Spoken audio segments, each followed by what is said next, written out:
Padre eterno, te damos toda la gloria y toda la honra en esta noche aquí desde Bogotá, Colombia, desde el Centro de Restauración Internacional CRI. Pedimos tu bendición sobre toda la iglesia, pero no solamente sobre nuestra congregación, sino las demás congregaciones que están en otras ciudades y en otros países, que son edificados, consolados y exhortados con tu palabra a través de nuestro ministerio. Yo pido tu bendición, Señor, para que la persona que escucha tu palabra con sinceridad, devoción, fe, respeto, hambre de ti, queriéndote conocer, para poderte obedecer más y servirte, que tú tengas, Padre eterno, tu mente, tu mano extendida, como aprendí de la iglesia primitiva. Señor, extiende tu mano y haz prodigios y milagros y señales en el nombre de tu santo siervo Jesucristo, nuestro Señor. Señor, coloco esta conferencia en tus manos. La conferencia número 5 en esta serie de conferencias sobre las sectas pseudocristianas y no cristianas. Y esta es la parte 2 sobre el catolicismo romano. Padre, en tus manos está esta conferencia y a través de ella tú haces maravillas en nosotros. No solamente en el conocimiento, sino también en ese alimento espiritual que necesitamos para seguir sobre la roca que es Jesucristo nuestro Señor. Padre, muchas gracias te damos por tu amor y por la bendición de la tecnología que colocas en nuestras manos en el siglo XXI, en la que podemos estar muy unidos, congregarnos a pesar de la distancia. Padre, muchas gracias. Bendito sea tu nombre. Oro de manera muy especial para que tú hagas milagros financieros, que mis hermanos puedan producir dinero gracias a que tengan vida, salud, inteligencia, oportunidades laborales y tengan televisor de alta gama, computador, celular, y así puedan tener unas mejores transmisiones de los cultos desde la comodidad de su hogar, que hagan de su casa un lugar de congregación para la gloria de tu nombre. Bendícelos con buenos muebles, un buen espacio. Oh, bendito sea tu nombre, Señor. Amén. El catolicismo romano, parte 2. Tomé un texto bíblico en Hechos de los Apóstoles, capítulo 11, versículo 11 al 28 de la Nueva Versión Internacional de la Biblia, como base para sobre eso extraer y aplicar a todo lo que van a aprender hoy sobre el origen realmente de lo que se llama la Iglesia Católica, Apostólica y Romana. Algunos, los que estuvieron bien la primera conferencia, o sea, la parte 1 de este tema, tengan en cuenta que hablé de una división. La primera división que se hace de la secta católica fue la ortodoxa griega.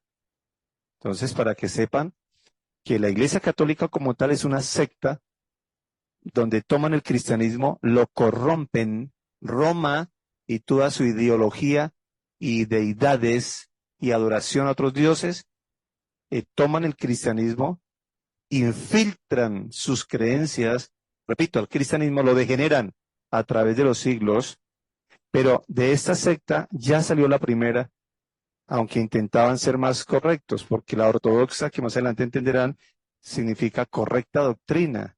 Y hoy tú encuentras allá, entonces, la ortodoxa de Oriente y la Iglesia Católica, Apostólica y Romana, que es en el Occidente.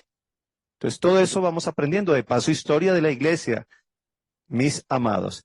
Hechos de los Apóstoles 11, del 19 al 28, van a prestar atención que cuando lo escuches o lo leas, ahí entra parte de la historia. Hablan, por ejemplo, al final del reinado de Claudio.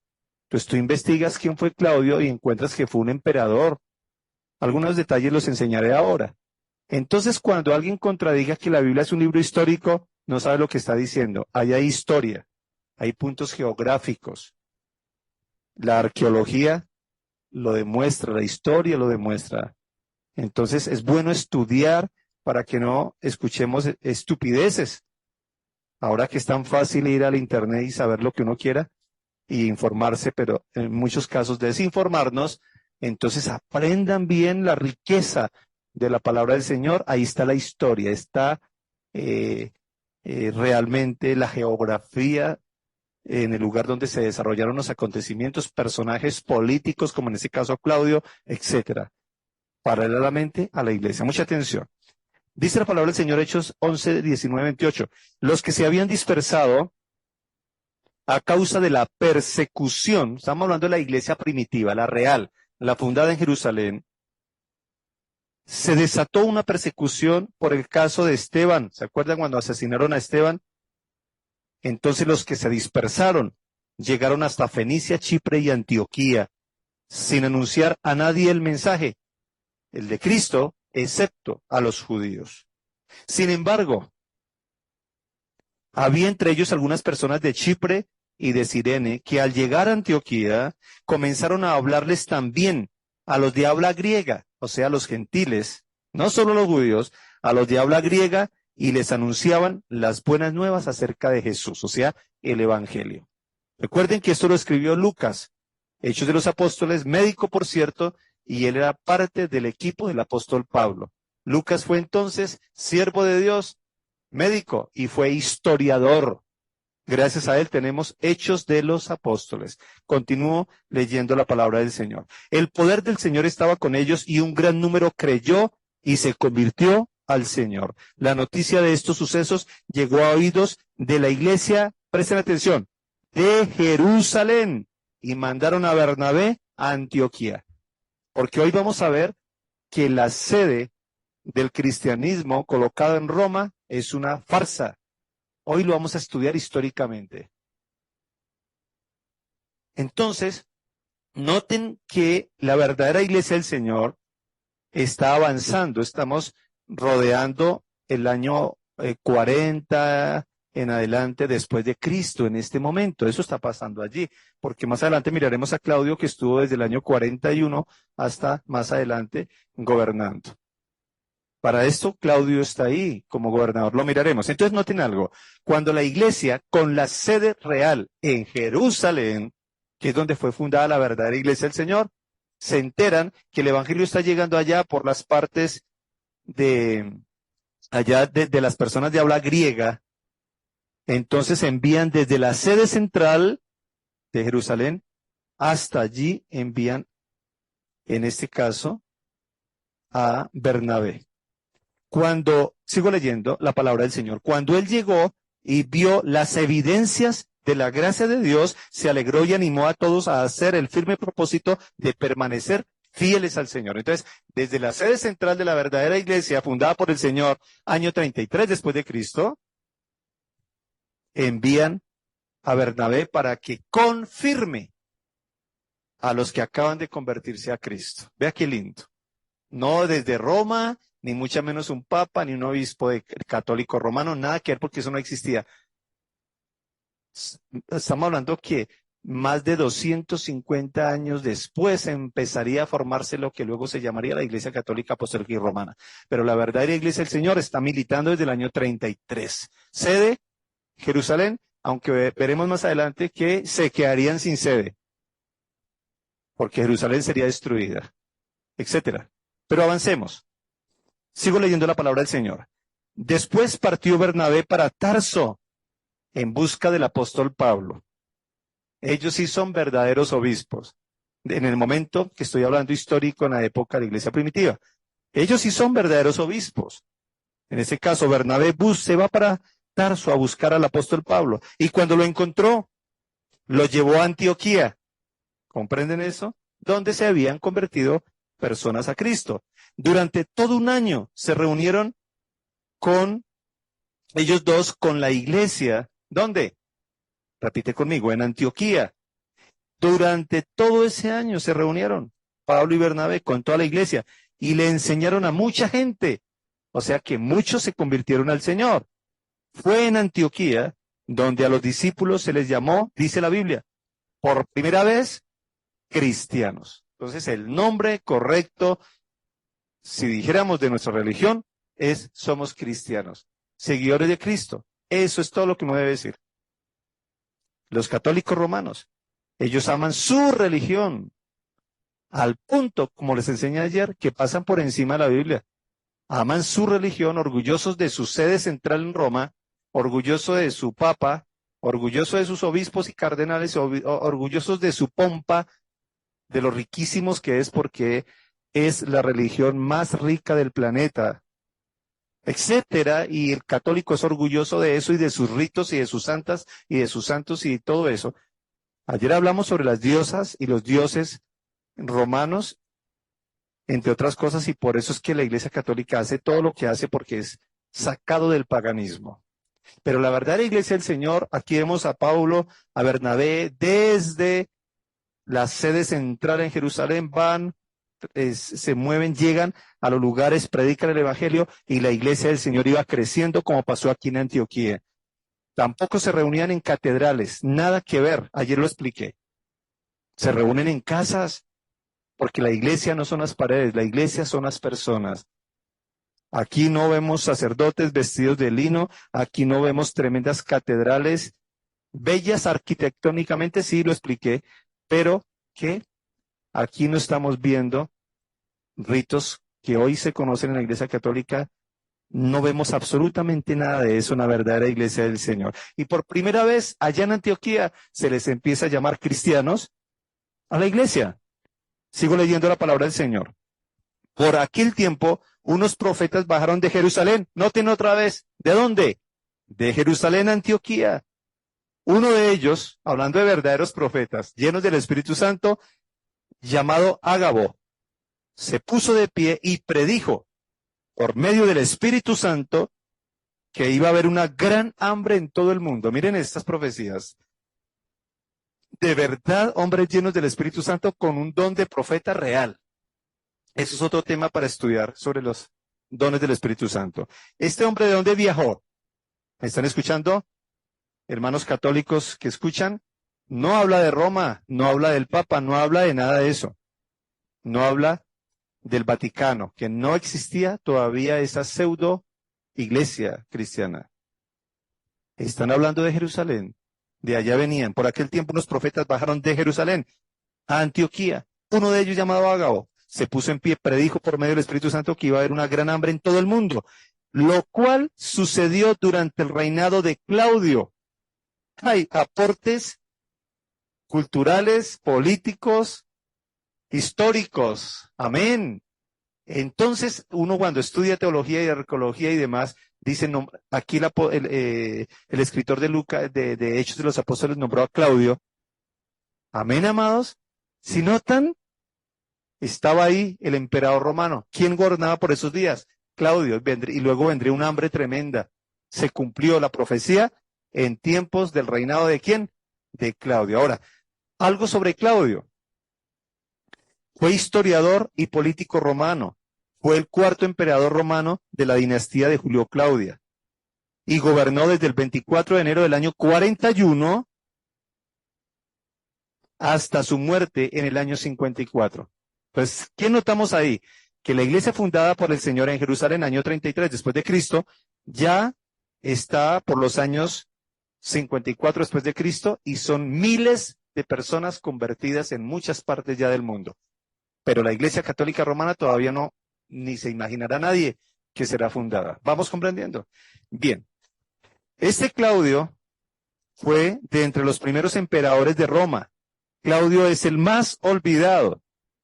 Fue considerado un incapaz por sus contemporáneos y despreciado incluso por su familia. Pero sorprendió a todos cuando demostró ser un buen gobernante, un líder sagaz y un hombre muy culto. Vea, aprendamos de Claudio para los que son menospreciados por la sociedad y por la familia. Vea, terminó siendo, les cayó la boca como emperador a todos los que hablaban mal de él. Bueno, ahí hablamos un poquito sobre cultura, sobre política, Claudio como emperador, pero noten que la iglesia caminaba son lugares reales en la historia. Hablemos de la organización eclesiástica como se empieza a dar, porque estamos hablando de la Iglesia Católica, entonces tienes que aprender que fue una degradación del verdadero evangelio, pero durante los siglos. Eso no fue que alguien se sentó y bueno, vamos a organizarlo así y desde ahora inventémonos todo. No. Durante los siglos degeneraron el verdadero evangelio. Entonces aquí voy a hablarles cómo se sigue iniciando todo. Entonces, organización eclesiástica.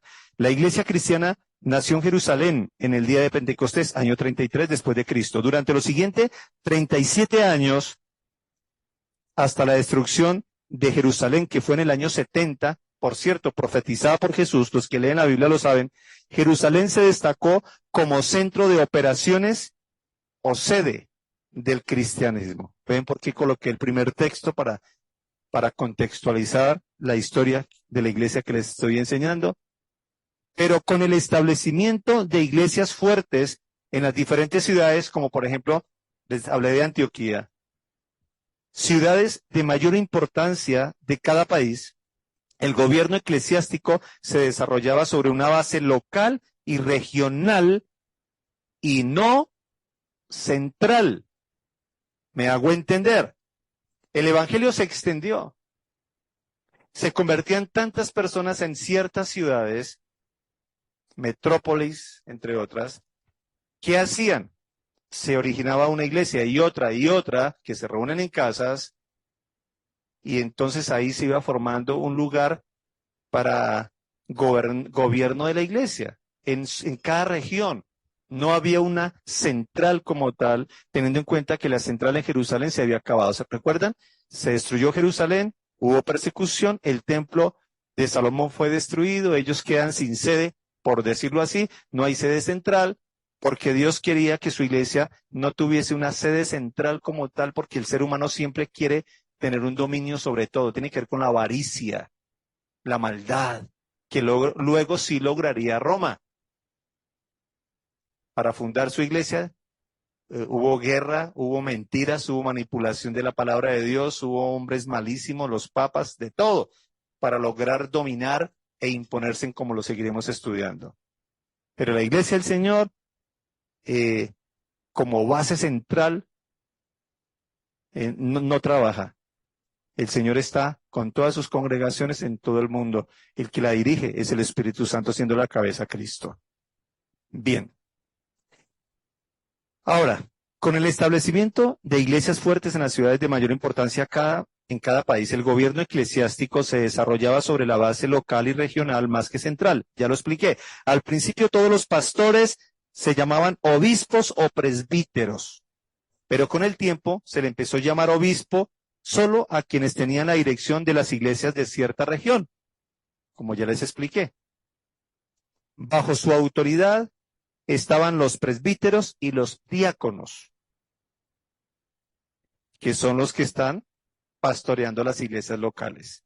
El obispo de Constantinopla tomó el título de patriarca y el obispo de Roma tomaría el título de papa, que durante el transcurso de esta enseñanza, en esta serie, vas a comprender un poquito más sobre esa división que hubo, pero para ahora tengan en cuenta, Constantinopla tuvo una sede y a su líder grande se le llamó patriarca. Ellos se retiraron, se dividieron de la Iglesia Católica, la primera división de la Iglesia Católica, pero en Roma queda el Papa y dice que él es el jefe de todo y que la central del cristianismo es allá en Roma. ¿Sí ven la cantidad de fundaciones, de inventos humanos? Todo por querer manipular el cristianismo. Mientras la verdadera iglesia del Señor, ya ustedes están viendo, iba de ciudad en ciudad, de país en país, millones, miles de personas convirtiéndose en el Señor, por Europa y demás, pero nada que ver con ninguna iglesia católica que todavía ni siquiera se ha fundado. Se empezaría a fundar, sobre todo después del año 300 después de Cristo. Muy bien. Después de la muerte de los apóstoles y de la destrucción de Jerusalén, se sentía la necesidad de tener una sede central y alguna autoridad. Así surgió la rivalidad entre las iglesias de los grandes centros metropolitanos. El obispo de Roma gozaba de cierto prestigio por estar preciso en la capital del imperio. Recuerden que Roma era el imperio que dominaba el mundo. y preciso la capital del imperio está en Roma. Entonces el obispo que estaba ya dirigiendo las iglesias del sector, él quiso tener más prestigio y aprovechó que está en la capital del imperio y ahora quiere monopolizar el cristianismo. Todo esto tiene que ver con la fundación de la famosa Iglesia Católica Romana. Y sigo repitiendo, la repetición la repetirá hasta que aprendas. Uno aprende así, de tanto que le repitan, de tanto leer y repasar, ¿no? Entonces, la verdadera Iglesia del Señor ya milita desde el año 33 y miles de personas se están convirtiendo y se reúnen en las casas, en los pueblos, en las aldeas, en las metrópolis. No existe la Iglesia Católica Apostólica Romana, no existen las catedrales, ni mucho menos todos los ritos que luego al fundarse la católica se inventarían. No existe nada de eso. La verdadera Iglesia del Señor va militando, haciendo discípulos, bautizándolos en el nombre del Padre, del Hijo y del Espíritu Santo, enseñándoles todo lo que el Señor les dijo, etcétera. Ahora mueren los apóstoles. Jerusalén es destruida y empiezan a aprovecharse los humanos, como en este caso el obispo de Roma, a querer manipular y dominar el cristianismo.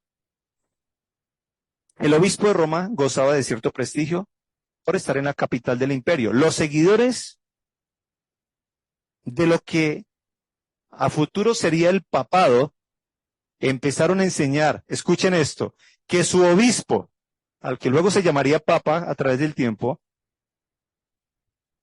debería tener la preeminencia sobre los demás, porque según ellos, Jesús había comisionado a Pedro para ser la cabeza visible de la iglesia de la tierra. Ya cuando miremos las doctrinas de la Iglesia Católica, porque todavía no les estoy enseñando las doctrinas, esta es una de las terribles doctrinas, falsas enseñanzas que Pedro era la cabeza de la Iglesia del Señor. Entonces, terrible. ¿Pero dónde empezó todo? Los seguidores de ese obispo avaro que quiere empezar a dominar el cristianismo desde Roma, empezaron a decir que ese obispo, al que se llamaría papa en su momento, debería tener el dominio, porque Dios había dicho que Pedro era la cabeza visible de la iglesia en la tierra y era representante de Cristo. Entonces, como su cabeza invisible en el cielo, afirmaban que Pedro estableció, imagínense en esto, la iglesia en Roma y que fue su primer obispo desde el año 41 hasta su crucifixión en el año 67. Entonces, Pedro fue crucificado, repito, murió año 67. Pero ellos empezaron con esa falsa doctrina, los seguidores del futuro papa o del papado, porque todavía se demoraría mucho para que se llamaran papas oficialmente, dicen que Pedro es la cabeza de la iglesia, que la dirige, y cuando ya muere Pedro crucificado en el año 67, dice, bueno, ahora la dirige desde el cielo. Ojo con esto. Y que todo obispo de Roma sería sucesor de Pedro. Y ahí hicieron el famoso montaje. Y hoy los católicos se hacen matar, valga la expresión, ¿no? Por esa doctrina. Pedro fue el primer papa, según ellos. Falso. Los sucesores de Pedro, que ellos montarán luego, llamados papas, sucesores de Pedro. Falso. Que Pedro es la cabeza de la iglesia. Falso. Etcétera, etcétera, etcétera. ¿Ven cómo empiezan las doctrinas de demonios que dice el apóstol Pablo? Doctrinas de hombres, doctrinas de demonios, porque todo eso iría apartando a los que creyeran en estas doctrinas, los apartarían del verdadero cristianismo que ya venía caminando hacía muchos años. Después de su muerte, o sea, cuando muere el apóstol Pedro, decidieron que el siguiente obispo de Roma tenía que ser la cabeza universal de la iglesia. Perdón, discúlpenme. Después de la muerte del primer papa, o obispo, por ahora se le llamaban obispos en Roma. Entonces ellos dijeron, bueno, ya muere este obispo, entonces todo el que ocupe el lugar será el sucesor, por supuesto, y tiene que ser la cabeza universal de la iglesia, y así sucesivamente. Entonces ahí empezó la promoción, la publicidad, enseñando esas mentiras para forzar los seguidores del futuro papa, forzar que la gente cayera en esa trampa y lo nombraran como el líder supremo del cristianismo. Mire todos los montajes para que se vayan viendo cómo se va formando la iglesia católica, apostólica y romana que no es la iglesia del Señor, sino una pseudo iglesia cristiana. Bien. Después de su muerte, entonces deciden que el siguiente obispo tenía que ser la cabeza universal de la iglesia y así sucesivamente iban nombrando entonces el papado. Ahora, uno de los padres de la iglesia llamado Orígenes, les enseño algo para cuando tú leas y encuentres padres de la iglesia. ¿De qué hablan de padres de la iglesia? Se le llama padres de la iglesia a las personas que estuvieron contemporáneas. Por ejemplo, en ese caso, Orígenes estuvo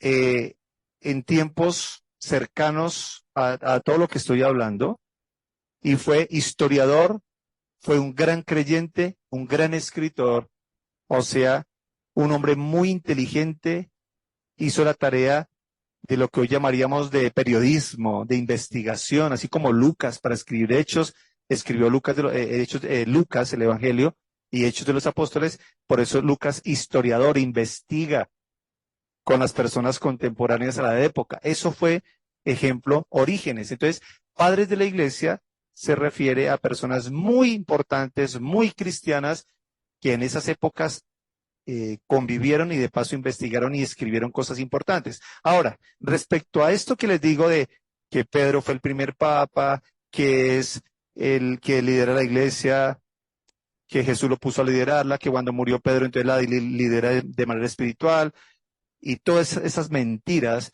y que Roma tiene el verdadero obispo, que es sucesor de Pedro, y que Pedro fue papa, y que fue el primer papa, todas esas mentiras. Mire lo que dijo Orígenes sobre el tema.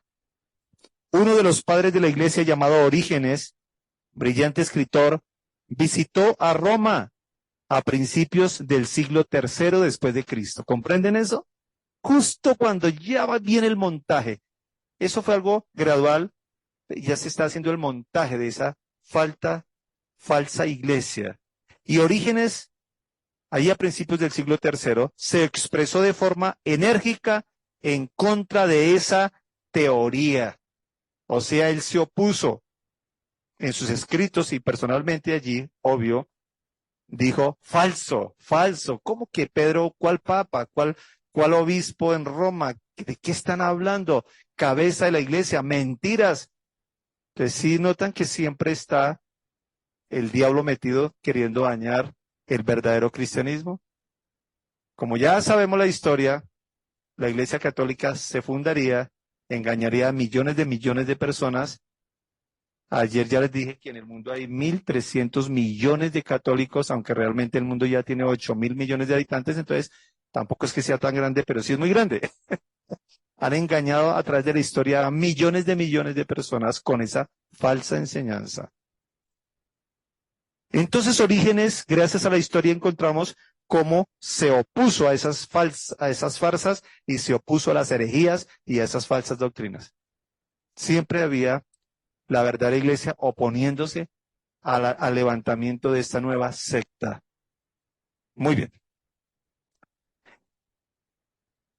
Hasta el año 313 después de Cristo, la persecución del cristianismo por los emperadores había contribuido a que la organización eclesiástica tuviera bases locales y regionales. Ya lo expliqué. No sedes centrales, no una sede central, sino debido a que estaban predicando el evangelio por todo el mundo, entonces se reunían por regiones y demás. Así era como se manejaba hablando sobre la organización eclesiástica.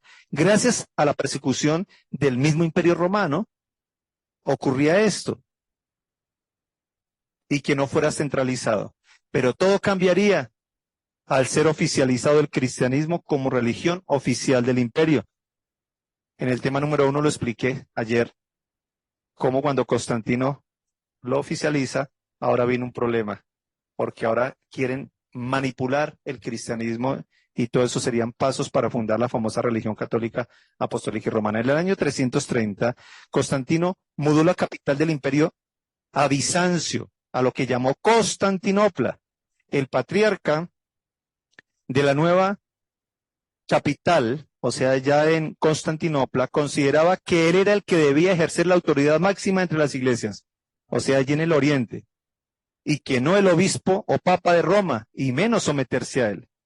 En el año 375 el Imperio Romano se dividió en dos para facilitar la administración, que fue el Imperio Oriental con capital Constantinopla y el Imperio Occidental capital Roma. Casi 700 años más tarde se dividiría la Iglesia cristiana también, la ortodoxa de Oriente y la católica de Roma. Todos católicos, solo que por eso sí, católico, apostólico y romano. La otra era la ortodoxa de Oriente, que es católica, pero en el Oriente. Debido a que el obispo de Roma insistía en que él era la cabeza universal del mundo cristiano y su iglesia la que dominaría. Entonces se formó la pelea, definitivamente ahí sale ya otro grupo que es la famosa iglesia ortodoxa, cuyos líderes se llaman patriarcas. En el 756, Pipino el Breve, así se llamaba, otorgó al Papa el poder sobre las regiones próximas a Roma, surgiendo así los famosos estados pontificios. ¿Qué son los estados pontificios? Fueron los territorios en la península itálica bajo la autoridad directa del Papa desde el año 756 hasta 1870. El desarrollo y transformación de la Iglesia Católica, que la verdad fue una deformación del verdadero cristianismo, hizo que el obispo de Roma adquiriese gran relevancia, tanto religiosa como política, y que llegase a establecer a Roma como el centro del cristianismo. A principios del siglo V, el Papa Inocencio I insistió en que la sede romana era la cabeza de todas las iglesias. Algunos consideraban que León el Grande, que fue papa entre el 440 al 461 después de Cristo, fundó el papado, pero muchos otros dicen que el papado lo fundó el Papa Gregorio I, que fue papa en el 590 al 604 después de Cristo y que fue el verdadero fundador del papado. En otras palabras, ni siquiera ellos mismos han podido saber quién fue el fundador exactamente del papado. En el año 445 después de Cristo, el obispo romano fue declarado jefe supremo de la Iglesia Occidental, o sea, la católica. En el año 510 se declaró que el pontífice romano debía ser juzgado solo por Dios y que no estaba sujeto a ningún gobierno terrenal. ¿Van viendo los inventos de esa religión? En el año 741 después de Cristo se formuló la doctrina de la infalibilidad del Papa en sus pronunciamientos, o sea que lo que el Papa dijera en una misa como tal era voz de Dios, imagínense. Pero hasta 1870 la Iglesia Católica Romana dijo que era un dogma, o sea, es algo sagrado y el Papa tiene derecho a decir lo que quiere en una reunión y eso es voz de Dios. Terrible. Como si fuera poco, con el transcurrir del tiempo el papado se degeneró. O sea, tras de todo se degeneró el papado a través de los siglos y es difícil trazar lo que los católicos llaman la sucesión apostólica. Por ejemplo, en el 1945 a el año 1045 al 1047, tres papas rivales se condenaban mutuamente y se combatían por medio de las armas, peleándose el papado. Durante 500 años hubo entre el papa y el emperador del Sacro Imperio Romano cierta rivalidad por la supremacia, peleándose en el poder el Papa con el emperador romano. En el año 1054, después de tanta discordia y tiranía, se separan oficialmente la Iglesia Occidental, o sea, la católica romana, y la oriental, que es la ortodoxa allí. La oriental tomó el nombre de ortodoxa, que significa doctrina correcta, y la occidental tomó el nombre de Iglesia Católica, Apostólica y Romana. Mis amados, esta serie tiene muchas conferencias más. El Señor dijo, conocerán la verdad y la verdad los hará libres. Yo le doy gracias a mi Padre Celestial, que nos da la oportunidad de haber conocido la sana doctrina, estar en la verdadera iglesia del Señor. Gracias por la palabra que nos reveló, la cual es nuestra guía de fe, de conducta, nuestra luz, y por eso la estudiamos. Padre, yo te doy muchas gracias por el conocimiento y la sabiduría que nos das para que ninguna secta nos venga a engañar, y gracias a los que fuimos católicos que nos sacaste de ese gran engaño a través de los siglos. Padre, muchas gracias te damos en el nombre de Jesús. Amén. Mañana, Escuela de Diaconado. Bendiciones.